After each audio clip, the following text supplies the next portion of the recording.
Čau lidi, konečně mě slyšíte, konečně mě nevidíte, ale prostě slyšíte.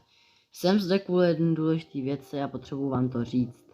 Koukněte se, já bych chtěl mít taky nějakou barevnou bejsku. A hele, hodně bych potřeboval tady tyto bridroty, co vidíte. Tady ty, co jsou vidět jako přímo to Pizza Frutino a Buho de Fuego, to ne. Ale to, co je černý tady, vidíte to, jako já vím, že většinou to asi mít úplně nebudete. Hlavně tady ty úplně vzadu, to je fakt strašně těžký. Ale když byste měli, tak pište do komentářů, že by jsem to jenom od vás půjčil na tu chvilinku a pak byste mi to dali.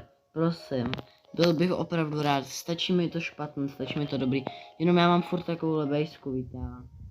No ale máme tady aspoň halloweenský, a vám teď.